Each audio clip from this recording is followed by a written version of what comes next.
네, 은혜 받으실 하나님의 말씀은 빌립보서 2장 1절부터 4절 말씀입니다.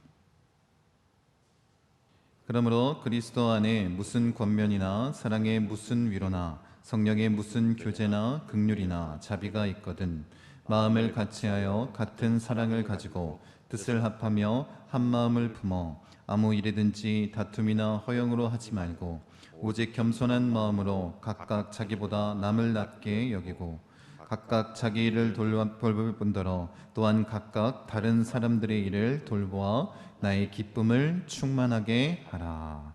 아멘. 네. 이 말씀에 의지해서 주 안에서 기쁨이 넘치는 길쌈교회 하나 되기 위하여라는 제목으로 하나님 말씀 함께 나누기 원합니다.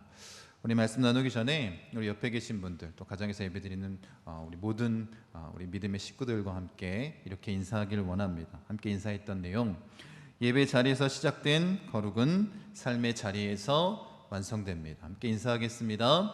예배 자리에서 시작된 거룩은 삶의 자리에서 완성됩니다. 아멘.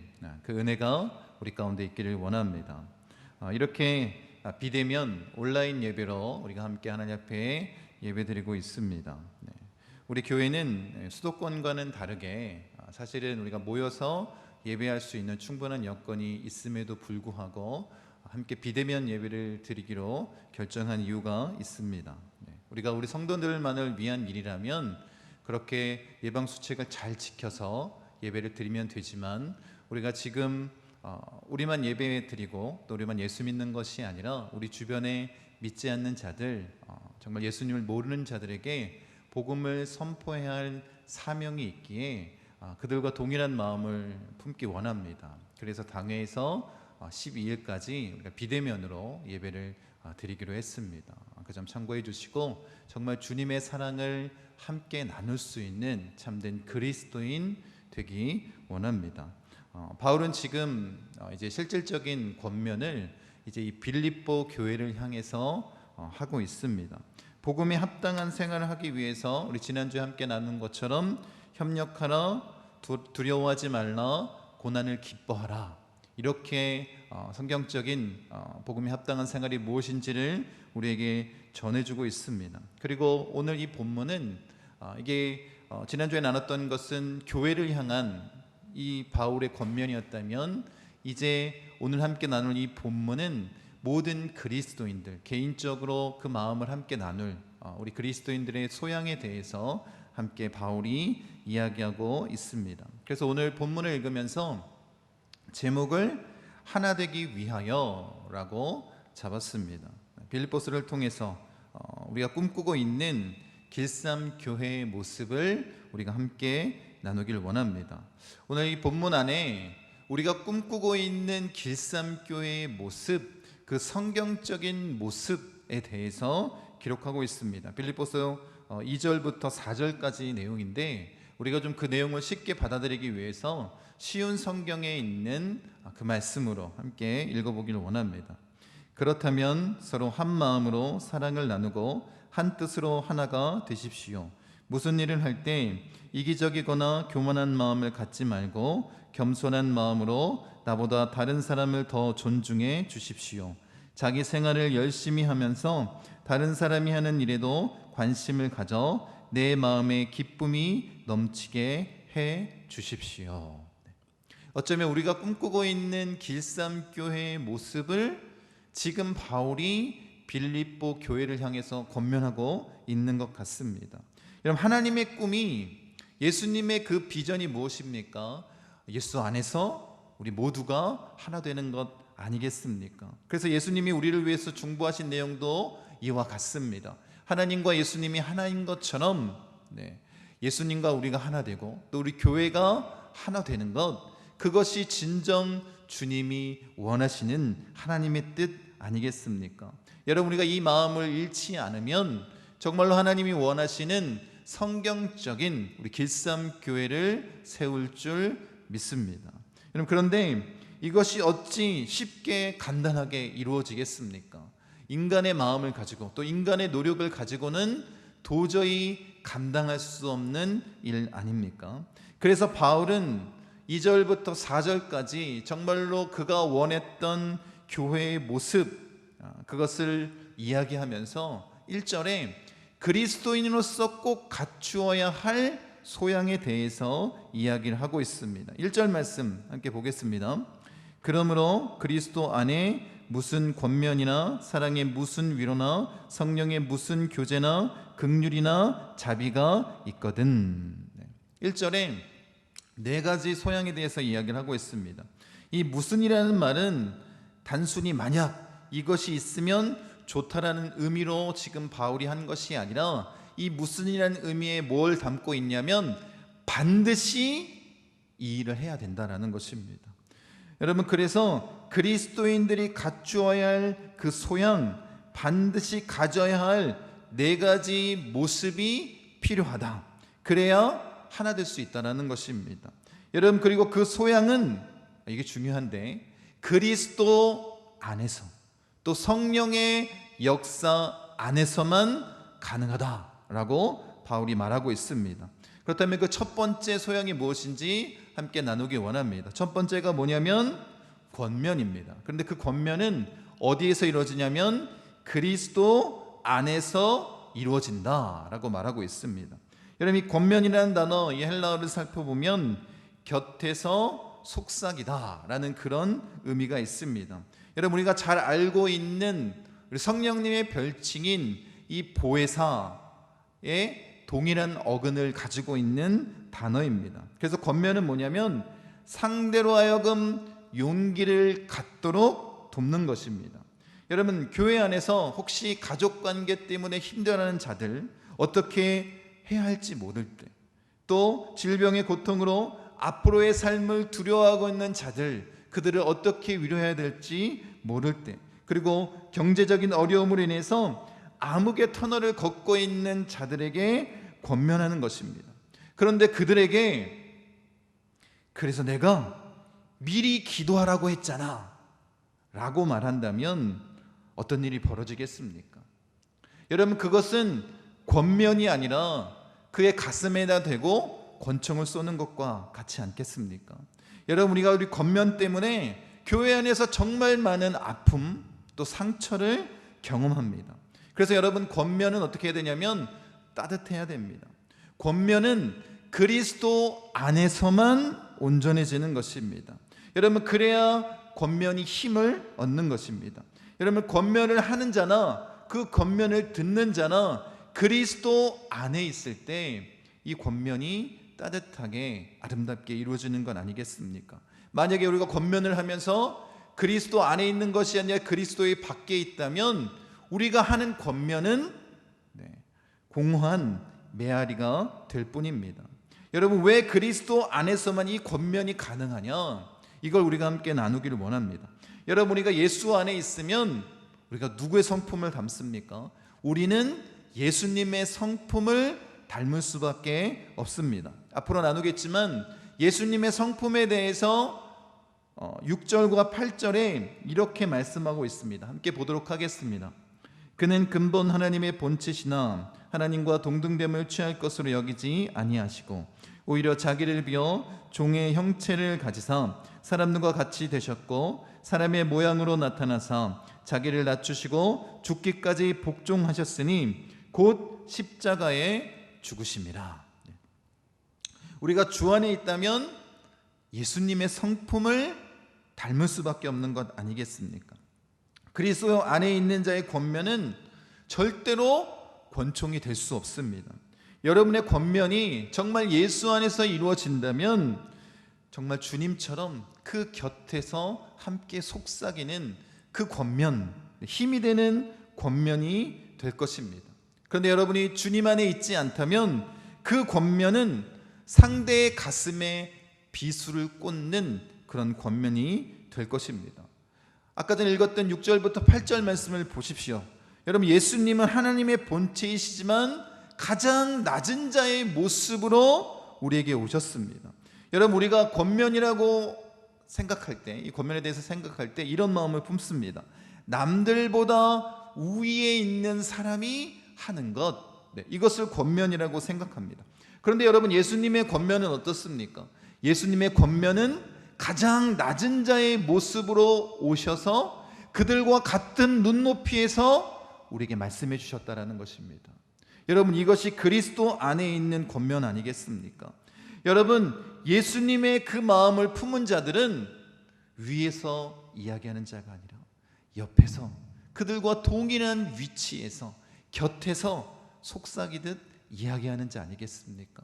그렇게 우리가 주님의 마음을 닮아서 권면하길 원하고 그들에게 힘이 되는 자가 되길 원합니다. 두 번째는 뭐냐면 그리스도 안에 이루어지는 사랑의 위로라고 말하고 있습니다. 여러분, 권면과 위로는 거의 비슷해 보입니다. 그런데 굳이 좀 구분을 하자면 권면은 앞으로 어떻게 해야 하는지에 대한 격려라면 위로는 이미 발생한 일에 대한 격려라고 말할 수 있습니다. 여러분, 권면과 위로의 공통점이 있는데 그게 뭐냐면 곁에서 말해주는 것입니다. 여러분, 특히 위로는 곁에서 함께 있어주는 것만으로도 굉장히 큰 힘이 됩니다. 여러분, 예수님의 사랑을 한번 생각해 보십시오. 예수님께서 우리에게 뭐라고 말씀하셨습니까? 너희를 고아처럼 내버려 두지 않겠다. 끝까지 너희와 함께 있겠다라고 말씀하시지 않았습니까? 그래서 예수님께서는 인간의 모습을 입고 이 땅 가운데 오셔서 우리와 함께 하셨고 십자가에서 죽고 부활 승천하신 이후에는 성령님을 이 땅 가운데 보내주신 건 아니겠습니까? 그리고 영원히 우리와 함께 하시겠다라는 그 약속을 지켜주신 그 사랑의 모습을 기억하시기 바랍니다. 여러분, 그래서 예수님의 사랑의 모습은 무엇이냐면 우리와 함께하는 것입니다. 그것이 진정한 사랑의 위로가 되는 것 아니겠습니까? 곁에서 함께하는 그 사랑의 위로를 경험하기 원합니다. 여러분, 엘리야의 마음을 한번 생각해 보시기 바랍니다. 엘리야가 하나님의 사역을 감당하다가 마음의 상처를 입었습니다. 그래서 죽는 것이 더 낫다라는 그 고백을 하며 로뎀나무 아래에서 고통스럽게 울부짖고 있을 때 하나님께서 그를 어떻게 위로하십니까? 하나님의 그 세미한 음성을 듣고 힘을 얻어 그 사명을 감당하며 나아가지 않습니까? 여러분, 하나님이 보여주셨던 전지전능하신 그 놀라운 하나님 앞에 그가 무릎을 꿇은 것이 아니라 옆에서 세미한 음성으로 말씀하시는 그 하나님의 위로를 듣고 힘을 얻어 나아가는 것 아니겠습니까? 여러분, 그래서 주 안에서 이 사랑의 위로가 이루어져야 되는 거예요. 곁에서 함께 그들의 마음을 위로하는 것 아니겠습니까? 여러분, 목사인 제가 이 강단에서 목청껏 큰 목소리로 하나님은 우리를 위로해 주시는 분입니다 라고 백날 말하는 것보다, 여러분, 우리가 이제 길쌈교회를 시작하고 여러분들과 함께 믿음의 그 사랑의 교제를 나누는 자들이 옆에서 전해주는, 속삭이듯 얘기해주는 그 한마디가 얼마나 힘이 되겠습니까? 나도 그런 어려움을 당해봤는데 주님이 나에게 이런 힘을 주셨어 라고 전해주는 그 따뜻한 한마디, 그 사랑의 위로가 우리 가운데 있기를 원합니다. 여러분, 보통 남자들은 어려운 결정을 할 때 동굴에 들어간다라는 이야기를 합니다. 그 의미가 뭐냐면 혼자 결정을 하고 나온다는 얘기예요. 여러분, 그 남자들이 동굴에 들어가서 그 중요한 일을 결정하는 이유는 옆에 있는 사람이 어려움 당하거나 피해를 입지 않기 원하는 마음이 더 큽니다. 한 남편이 계속 이 중요한 일, 가정이나 아니면 사회에서 중요한 일을 결정할 때 혼자 이렇게 동굴에 들어가서 결정하고 나오는 거예요. 그러니까 아내의 마음이 어떻겠습니까? 그래서 아내가 그 남편한테 얘기를 한 거예요. 나를 사랑하지 않냐고. 다음부터는 혼자 이 중요한 일을 결정하지 말고 나한테 이야기를 하라, 그렇게 얘기했습니다. 그래서 남편이 알겠다고, 내가 당신을 사랑하니 내가 이 어려운 결정을 할 때마다 당신한테 이야기를 하겠다라고 이야기를 했습니다. 그리고 진짜 어려운 일을 결정할 순간이 왔습니다. 누가 보더라도 이 일을 하면 어려움이 있는 걸 다 아는 거예요. 그런데 이 남편이 이제 그 고민하는 마음을 이 아내에게 털어놨습니다. 내가 이것을 하려고 하는데 이런 어려움들이 있어. 어떻게 했으면 좋을까? 그때 이 아내가 어떻게 했을까요? 그 다음 날부터 반대하는 거예요. 하지 말라고. 이런 어려움이 있습니다. 이걸 하게 되면 이렇게 돼서 결국에는 성공한다 할지라도 많은 피해를 입을 거라고 계속해서 아내가 얘기하는 거예요. 남편의 마음이 어떻겠습니까? 네. 당연히 힘이 들었겠죠. 근데 남편이 결정을 했어요. 그 일을 하기로. 어떻게 됐을까요? 그런데 이상한 거예요. 남편이 궁금한 게 하는 게 생겼습니다. 내가 이걸 하겠어! 라고 결정하기 전까지는 그렇게 아내가 반대를 했는데 결정했다! 라고 얘기하니까 아내가 아무 말도 하지 않는 거예요. 그래서 물어봤어요. 아니 왜 내가 이 결정하기 전에는 그렇게 뭐라고 하더니 결정하고 나서는 오히려 아무 말도 하지 않고 나를 도와주냐? 라고 물어봤더니 이 아내가 이렇게 얘기합니다. 난 당신을 믿으니까. 여러분, 그 남편이 결정했으니까 이제 어떻게 한다는 거예요? 그 남편을 도와서 돕는 자로 서겠다라는 거예요. 결정하기 전에는 얼마든지 반대할 수 있지만 결정한 이후에는 내가 당신의 힘이 되겠습니다. 이게 진짜 아내의 모습 아니겠습니까? 남편도 마찬가지고. 여러분, 교회 안에서 이런 모습이 있어야 되지 않겠습니까? 정말 그리스도 안에서 그 사랑의 위로는 옆에서 함께 있어주는 거예요. 우리가 그런 모습으로 서로에게 힘이 되는 그런 교회 되기 원합니다. 그런 기쌈교회가 되길 원합니다. 여러분, 그런 사람이 우리 주변에 있다면 우리가 무슨 일이든 할 수 있는 것 아니겠습니까? 그런 은혜, 그 주님의 은혜가 우리 가운데 있기를 원합니다. 세 번째는 뭐냐면 성령의 교제입니다. 여러분이 잘 알고 있는 이 교제는 코이노니아라는 단어인데, 여러분 이 교제는 친교만을 의미하는 것이 아닙니다. 성령님과 함께하는 동역, 동참하다 뭐 이런 의미가 있습니다. 여러분, 그래서 이 교제는 사실 성령님께서 이끌어 가셔야지만 가능한 것입니다. 여러분, 성령의 역사는 뭐냐면 우리로 하여금 하나 되게 하는 것입니다. 분열하고 다투고 싸우는 것은 성령의 역사가 아니라 사단의 역사 아니겠습니까? 여러분, 이 교제의 의미는 성령의 교제로 성령의 역사심을 이루는 그런 친교, 또 동참, 동역하는 것이고 하나 되는 것 아니겠습니까? 여러분, 그래서 교회 안에서 행하는 교제의 핵심은 단순히 이 세상의 모습과는 전혀 달라야 된다는 것입니다. 여러분, 근데 교회 안에서 이 친교를 행해야 된다는 이유 하나만으로 뭘 가져왔어요? 세상적인 것들을 교회 안으로 다 가지고 왔습니다.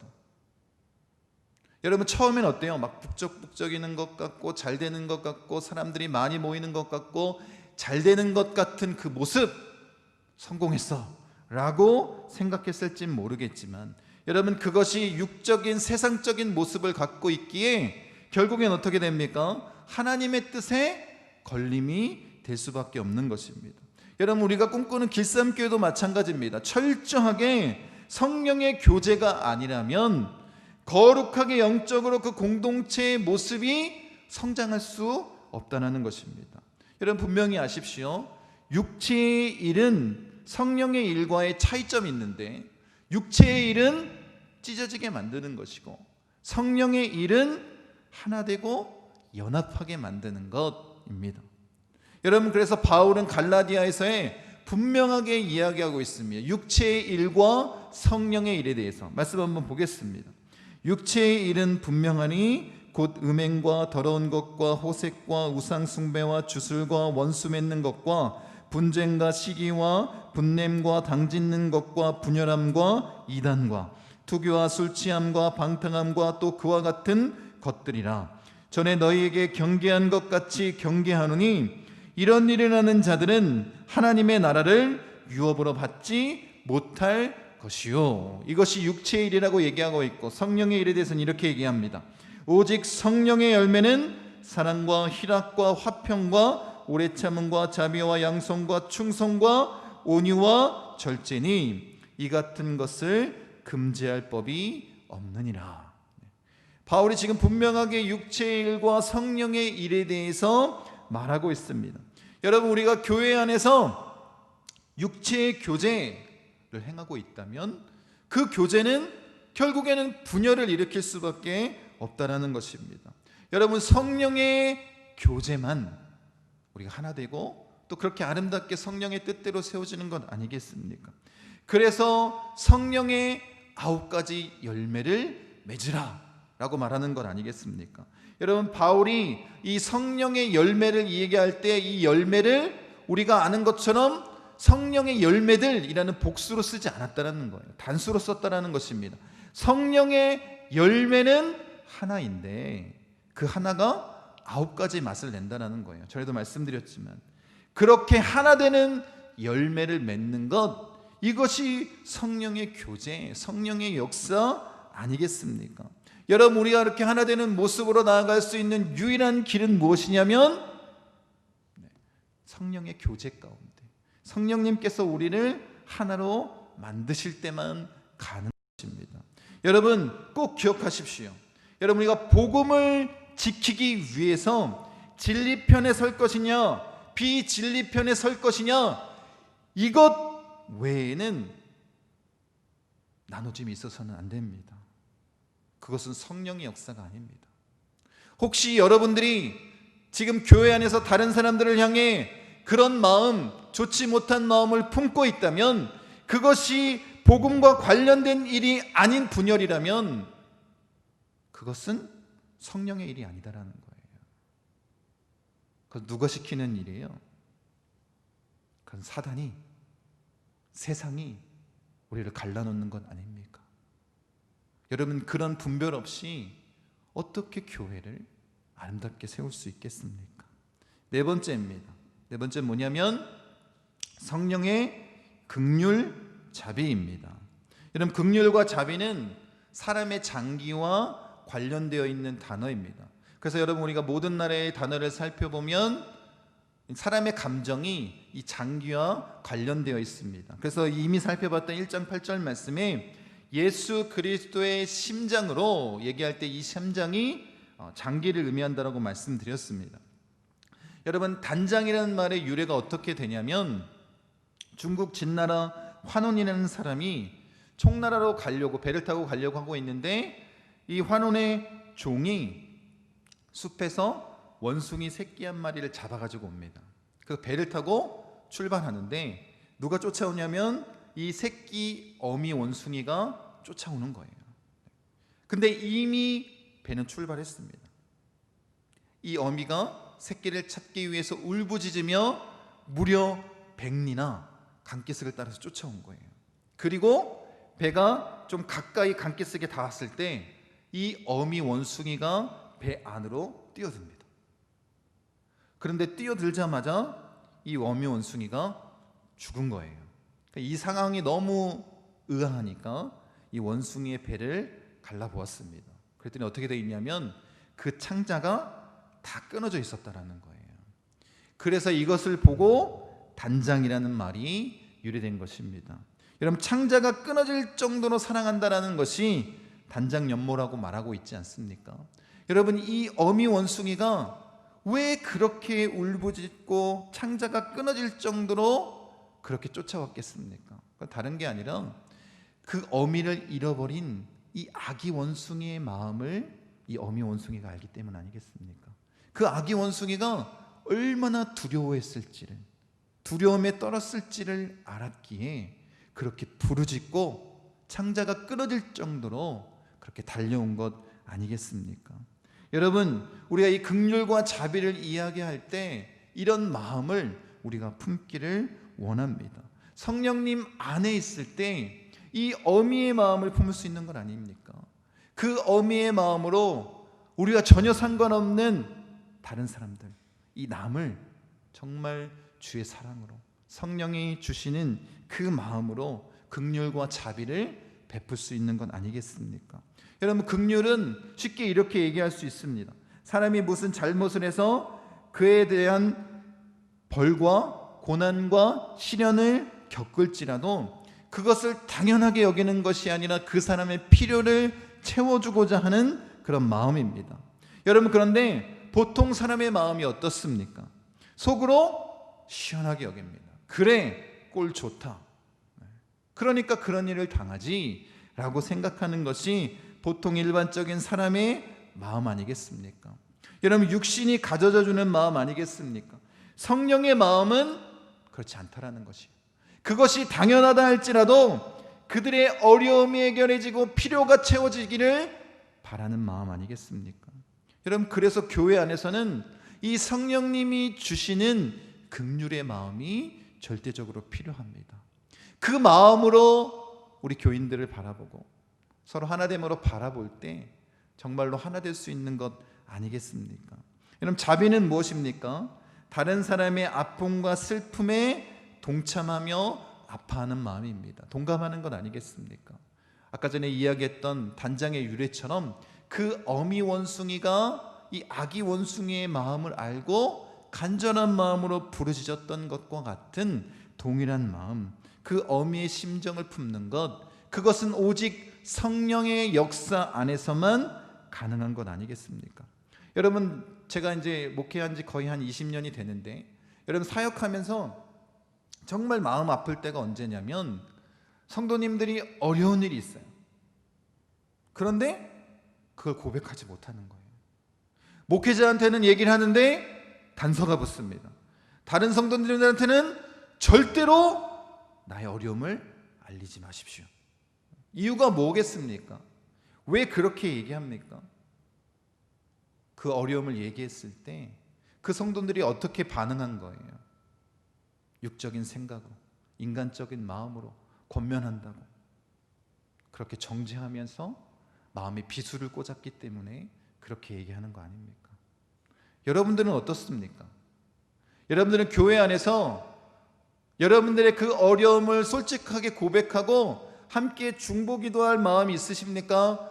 아니면 몰래 혼자 기도하고 계십니까? 여러분, 성령 안에서 이 긍휼과 자비의 마음이 있지 않고서는 어떻게 남을 우리가 사랑할 수 있겠습니까?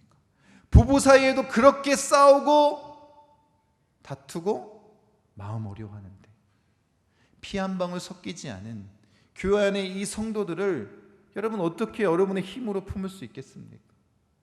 성령의 역사가 아니고서는 이 교제와 긍휼과 자비는 이루어지지 않는 것입니다.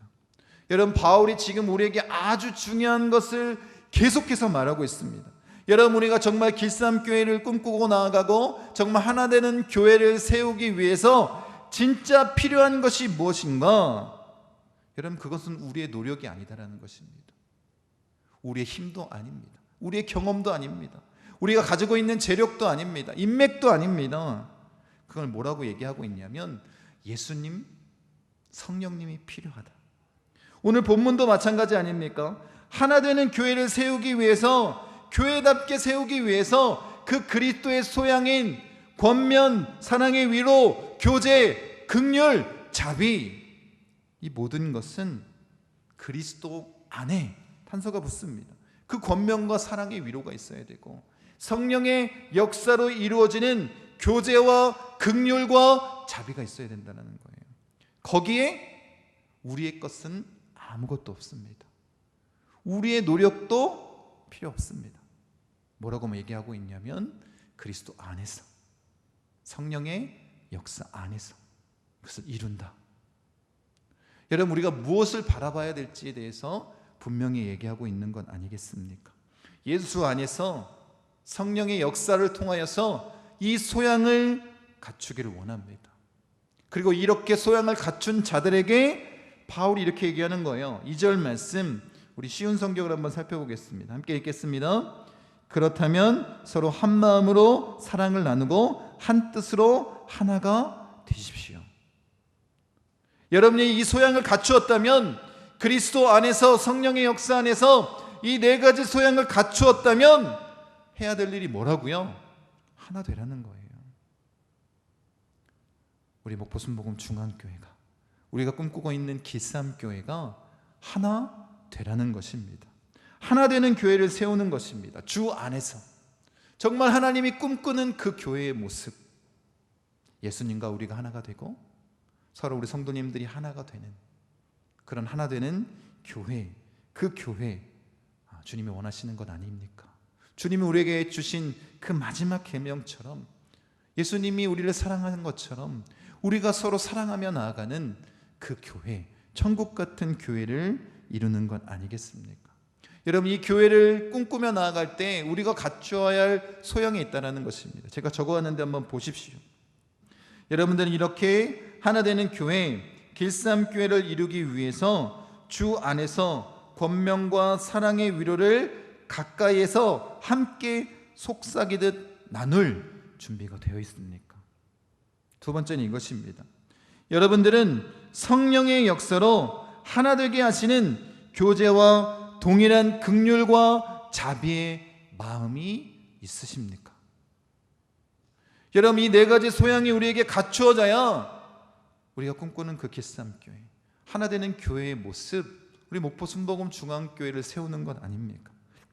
이런 준비 없이, 예수님과 성령의 역사 없이 비난만 하며 그래 어디 잘 되나 보자 라는 마음을 여러분이 품고 있다면, 그런 마음을 조금이라도 가지고 있다면 여러분, 그것은 육적인 마음, 세상적인 마음이 가득하다는 것 아닙니까? 여러분, 성령의 역사는 하나됨입니다. 주님이 원하시는 것은 우리 목포 순복음 중앙교회가 하나 되고 길쌈교회가 하나 되는 것 아니겠습니까? 육적인 생각을 버리고 성령의 소욕을 가지고 살아가는 것 아닙니까? 그렇게 하나됨으로 우리가 함께 발맞춰 나아가길 원합니다.